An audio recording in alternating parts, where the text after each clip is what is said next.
Hello dear student, आपकी बहुत ज़्यादा इच्छाएं हैं कि मैं लाइव क्लास को कंटिन्यू करूं।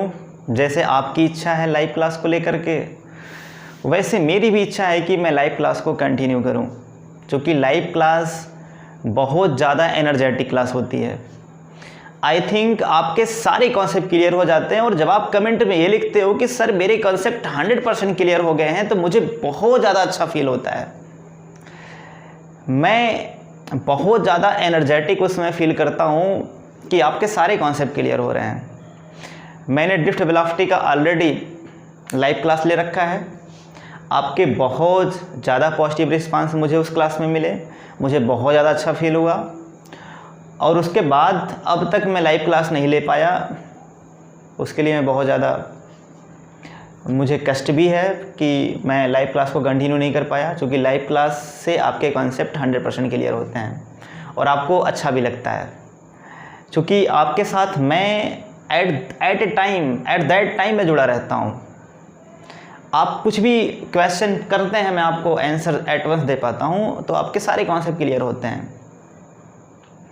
तो मैं आपको विश्वास दिलाना चाहता हूँ कि बहुत ही जल्द मैं लाइव क्लास को कंटिन्यू करने वाला हूँ और आपको बिल्कुल मज़ा आने वाला है। एकदम आप फुल एंजॉय के साथ फिजिक्स पढ़ेंगे। बोर्ड एग्ज़ाम में आपके नंबर अच्छे आएंगे, कॉन्सेप्ट आपके क्लियर होंगे। तो आज का जो टॉपिक है प्यारे बच्चों, derive equation for current, resistance and resistivity. जो भी आपको प्रॉब्लम क्रिएट हो इस टॉपिक में, आप मुझे तुरंत एट वंस आप जो है मुझे कमेंट करें, मुझे बताएं यहाँ पे प्रॉब्लम हो रही है, मैं आपके सारे प्रॉब्लम को रिमूव करने का प्रयास करूँगा। तो आज का टॉपिक पूरे एंजॉय के साथ आप पढ़िए। Derive equation for current. सबसे पहले हम करंट के लिए इक्वेशन बनाएंगे, उसके बाद फिर रेजिस्टेंस के लिए, लास्ट में रेजिस्टिविटी के लिए, और फिर मोबिलिटी की बात हम करेंगे लास्ट में कि मोबिलिटी क्या होता है। ओके, तो सबसे पहले मैं आपको ये बताना चाहता हूँ कि डियर स्टूडेंट, कि मैंने इसके पहले आपको ये बता रखा है कि ड्रिफ्ट वेलोसिटी का कंसेप्ट क्या होता है। ड्रिफ्ट वेलोसिटी टॉपिक बहुत ज़्यादा इंपॉर्टेंट है आपके लिए। जो बच्चे ड्रिफ्ट वेलोसिटी का कंसेप्ट नहीं जानते हैं, इसके पहले लाइव क्लास मैंने ले रखा है, वहाँ पे आप जाएंगे, ड्रिफ्ट वेलोसिटी आपको टॉपिक मिलेगा, उसको आप टिल द एंड वॉच करिए, आपके सारे कॉन्सेप्ट क्लियर हो जाएंगे। तो आज मैं सबसे पहले आपको ड्रिफ्ट वेलोसिटी का कंसेप्ट एक बार रिवाइज करना चाहूँगा, उसके बाद हम अपने मेन टॉपिक पे आएंगे।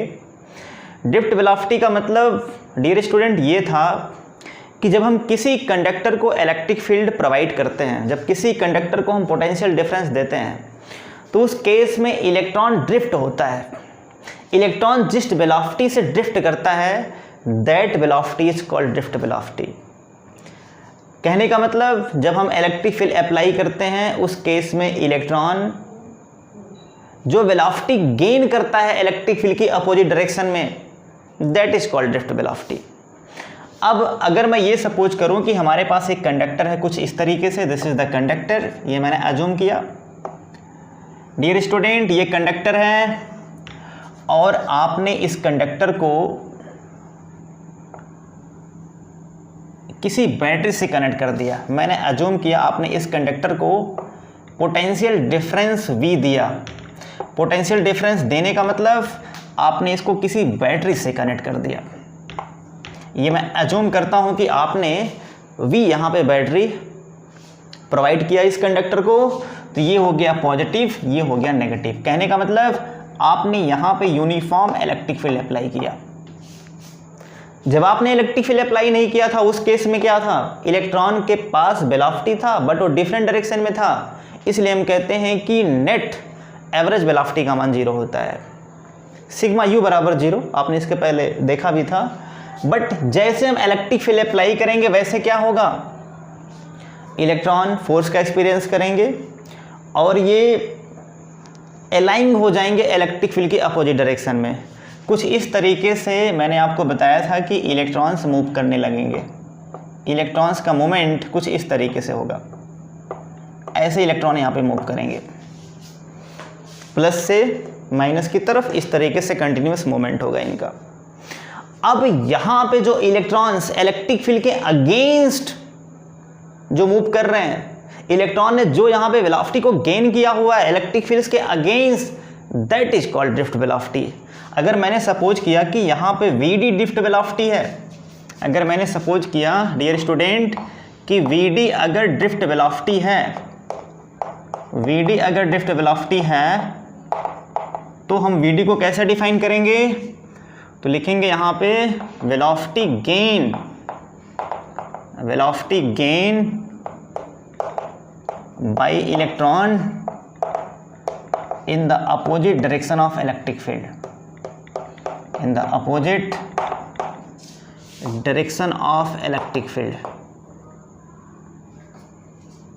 direction of electric field is called drift velocity। कहने का मतलब जो ये एवरेज वेलोसिटी गेन कर रहा है, जो ये एवरेज वेलोसिटी गेन कर रहा है electrons opposite direction of electric field, क्योंकि आपको पता है वीडी की वैल्यू इधर है, इसको हम कहते हैं ड्रिफ्ट वेलोसिटी।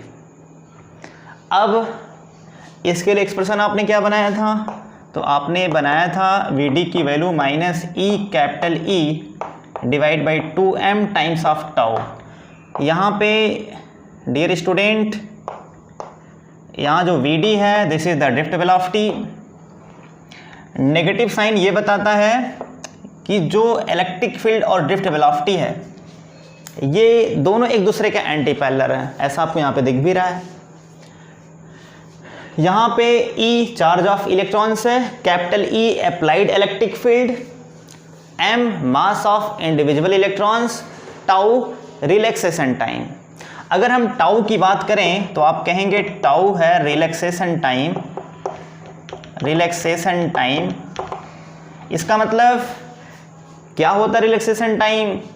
तो जब भी इलेक्ट्रॉन एक्सलेट होता है तो एटम से कोलाइड भी करता है ये, तो एटम से कोलाइड करने के पहले उसके पास वेलोसिटी v होती है, आपने देखा भी था इसके पहले।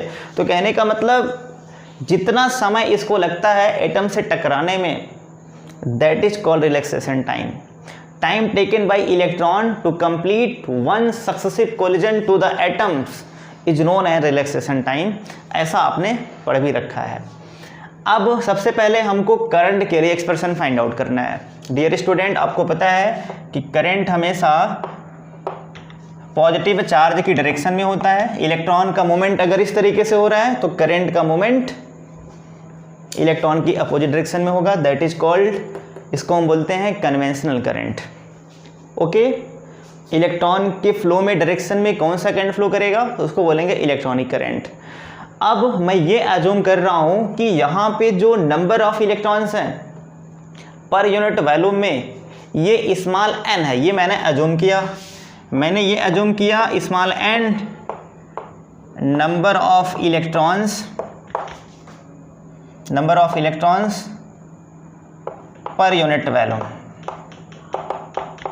ये है, ये मैंने एज्यूम किया कि जो n है ये number of electrons per unit volume में है।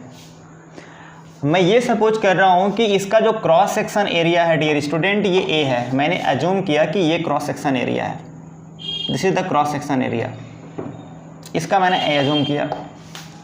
अब आप ये बताओ, अगर मैं ये सपोज करूँ कि इस क्रॉस सेक्शन एरिया को कुछ इलेक्ट्रॉन क्रॉस कर रहे हैं, ये मैंने एज्यूम किया कि इलेक्ट्रॉन यहाँ से निकल रहे हैं, और अगर इलेक्ट्रॉन इस क्रॉस सेक्शन एरिया को क्रॉस किए तो t समय के बाद ये कितना डिस्टेंस कवर करेंगे? तो सिंपल सी बात है, वेलोसिटी इक्वल टू होता है डिस्टेंस अपॉन टाइम, तो डिस्टेंस की बात अगर हम करें तो वेलोसिटी मल्टीप्लाई टाइम हो जाएगा। कहने का मतलब अगर मैं ये सपोज करूं कि जो यहाँ पे इलेक्ट्रॉन्स हैं ये t समय के बाद, अगर t समय के बाद कितना डिस्टेंस ट्रेवल किए तो आप कहेंगे vd times of t distance ये ट्रेवल करेंगे। ओके, कहने का मतलब जो इलेक्ट्रॉन इस क्रॉस सेक्शन एरिया को क्रॉस कर रहा था अब t समय के बाद इस वाले क्रॉस सेक्शन एरिया को क्रॉस करेगा। ये बात बहुत ही बेसिक है और ऐसा आप फील भी कर सकते हैं, समझ भी सकते हैं कि t समय के बाद इलेक्ट्रॉन कितना डिस्टेंस शिफ्ट हुआ, तो answer vd times of t distance shift हो गया। अब अगर हम आपसे पूछें कितने नंबर ऑफ इलेक्ट्रॉन्स इस पूरे वैल्यूम को क्रॉस करने वाले नंबर ऑफ इलेक्ट्रॉन्स कितने होंगे। तो यूनिट में कितने थे, स्मॉल n। तो अगर मैंने सपोज किया कि इसका वैल्यूम v है तो वैल्यूम क्या हो जाएगा, एरिया मल्टीप्लाई ये डिस्टेंस। ओके, तो अगर मैं सपोज करूं कि नंबर ऑफ इलेक्ट्रॉन्स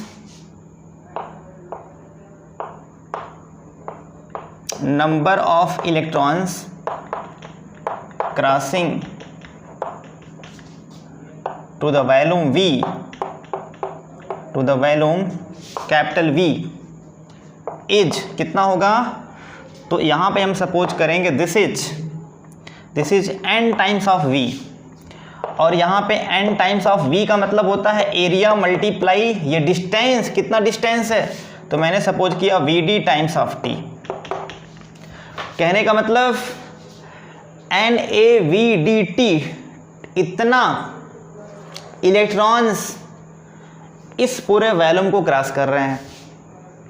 अगर हम आपसे अगेन क्वेश्चन करें कि आप बताओ कितने नंबर ऑफ चार्ज यहाँ पे इस वैल्यूम को क्रॉस करेंगे, तो अगर आपको नंबर ऑफ चार्ज की बात करनी है तो इलेक्ट्रॉन से मल्टीप्लाई कर देना पड़ेगा।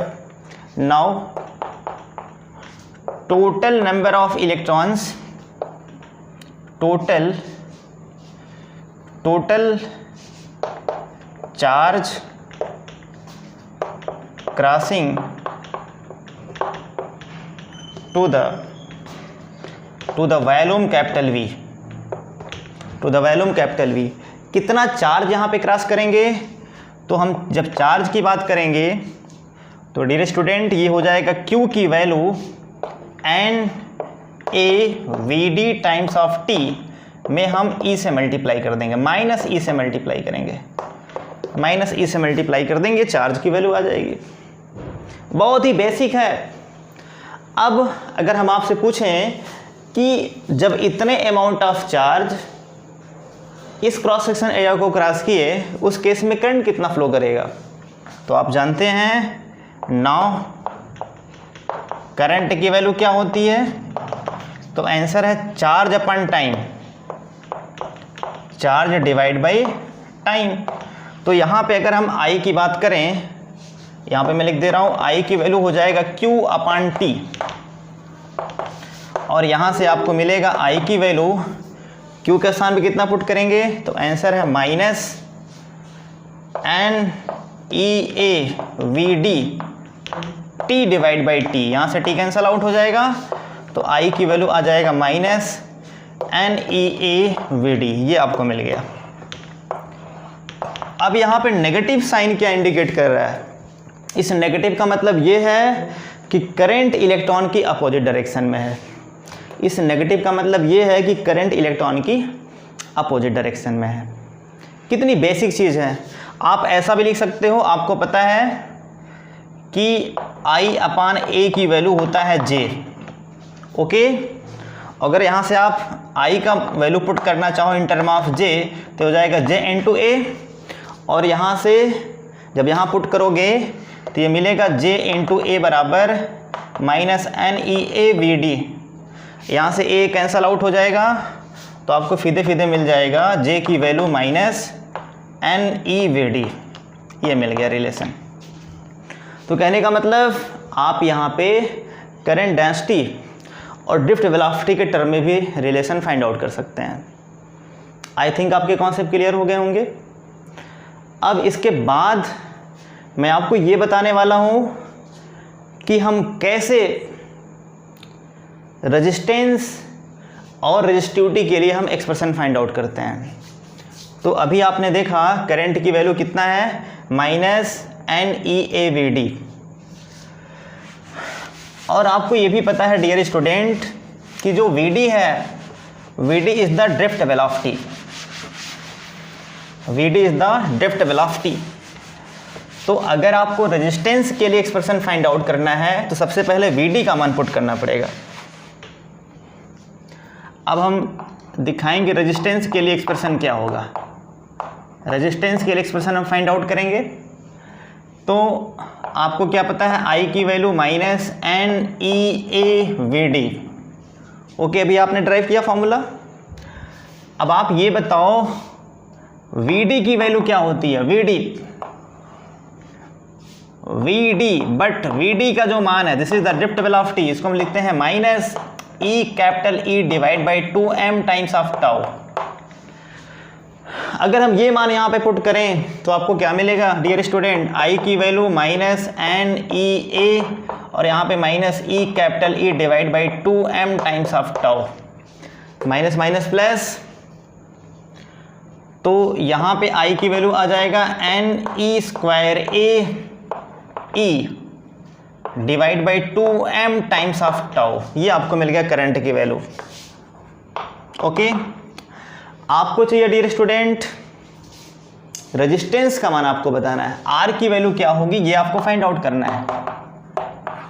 तो अगर हम यहाँ पे E को रिप्लेस करना चाहें, आपको पता है कि यहाँ पे इलेक्ट्रिक फील्ड की वैल्यू पोटेंशियल डिफरेंस V के टर्म में कितना होगा, तो आप कह सकते हैं E की वैल्यू होगा V बाई L। अगर मैंने सपोज किया इस कंडक्टर का लेंथ L है, पोटेंशियल डिफरेंस यहाँ पे V प्रोवाइड किया गया है, तो E की वैल्यू V बाई L होगा। हम ऐसा यहाँ पुट कर सकते हैं, तो यहाँ पे I की वैल्यू हो जाएगा N E square A tau by 2m और साथ में यहाँ पे V बाई L। अब डियर स्टूडेंट इस V के स्थान, इस I के स्थान पे आप क्या पुट कर सकते हैं? तो आपको पता है कि I की वैल्यू होता है V बराबर आई आर, I की वैल्यू V अपान आर, ऐसा भी हम पुट कर सकते हैं। या आप V को इसके नीचे ला सकते हो, तो I अपान V का स्थान 1 अपान आर हो जाएगा। जैसा भी आप करना चाहो, तो I का स्थान पर अगर हम V अपान आर यहाँ पे पुट करें तो आपको मिलेगा N E square A tau divide by 2m और साथ में V by L। V cancel out हुआ, और अगर यहाँ से हम अगर R की वैल्यू पुट करें तो पलट जाएगा ये, तो आप लिखेंगे 2ml divide by N E square A times of tau. ये आपने डियर स्टूडेंट रेजिस्टेंस के लिए फॉर्मूला बना लिया, पलट दिया तो सिंपल सा बन गया ये रिलेशन। अब अगर हम आपसे क्वेश्चन करें कि R किस पे डिपेंड कर रहा है, तो आप कहेंगे R न तो मास ऑफ इलेक्ट्रॉन पे डिपेंड कर रहा है, न तो चार्ज ऑफ इलेक्ट्रॉन पे डिपेंड कर रहा है, न तो एरिया पे डिपेंड, न तो n पे।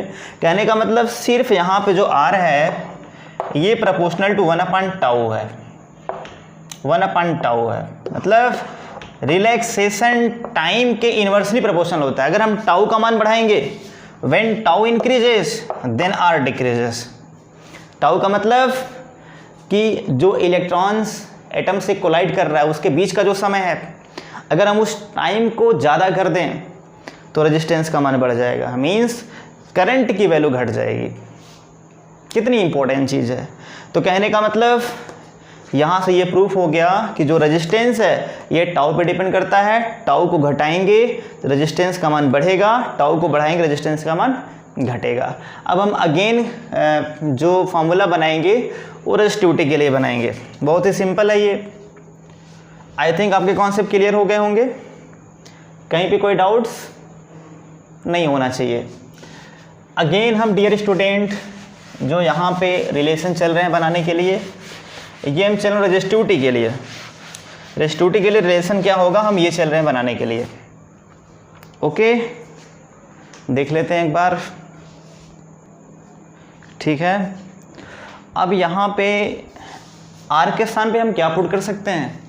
अब जो मुझे बनाना है एक्सप्रेशन, ये रेजिस्टिविटी के लिए बनाना है, जिसको हम बोलते हैं रो। इसके लिए हम बनाएंगे एक्सप्रेशन। तो अभी आपने देखा डियर स्टूडेंट, R की वैल्यू है 2ml divide by N E square A times of tau. आपने पढ़ा हुआ है कि जब हमारे पास कोई कंडक्टर होता है उसका लेंथ a होता है, क्रॉस सेक्शन एरिया उसका a होता है, रेजिस्टेंस r होता है। उस केस में जो रेजिस्टेंस की वैल्यू होती है ये कितना होता है, हमको पता है, वी नो दैट कि जो r की वैल्यू है ये dear student rho l by A होता है। अगर हम यहाँ पे पुट करें rho l by A equal to 2ml divide by N square A times of tau, तो यहाँ से ए कैंसल आउट हो जाएगा, एल भी कैंसल आउट हो जाएगा, तो आपको रो का मान फिदे फिदे मिल जाएगा 2m divide by N square tau. ये आपको मिल जाएगा रो की वैल्यू। बहुत ही सिंपल है। बहुत ही सिंपल है। आई थिंक आपके सारे कॉन्सेप्ट क्लियर हो गए होंगे। अब हम आगे आपको बताने वाले हैं कि मोबिलिटी का मतलब क्या होता है। What is mobility? Dear student, अब हम मोबिलिटी की बात करेंगे। मोबिलिटी बहुत ही बेसिक टॉपिक है। मोबिलिटी का मतलब होता है, जैसे आपने मोबाइल का नाम सुना हुआ है, मतलब कि अगर चार्ज कैरियर इजीली मूव कर रहे हैं कंडक्टर में तो हम कहेंगे उनका मोबिलिटी ज़्यादा है। ओके, मोबिलिटी का मतलब इजीली मूव से है। ओके, या कह सकते हैं एबल टू मूव। समझने का प्रयास करते हैं क्या होता है मोबिलिटी। बहुत ही सिंपल है। अब हम बात करेंगे मोबिलिटी की। मोबिलिटी जिसको हम म्यू से रिप्रेजेंट करते हैं, इसका सिंबल होता है म्यू। मोबिलिटी का मतलब ये होता है मूव इजीली। मोबिलिटी का मतलब, मोबिलिटी मीन्स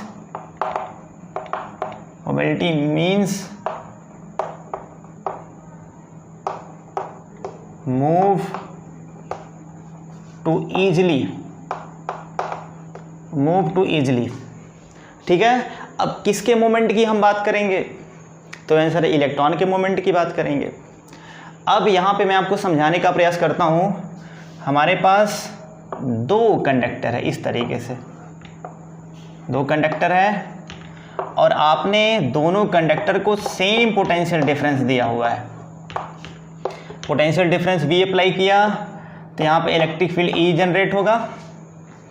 मैं ये सपोज करता हूँ कि ये मटेरियल यहाँ पे जो V ड्रिफ्ट वेलोसिटी है V_d1 है, ये मैं ऐसा अज्यूम कर रहा हूँ।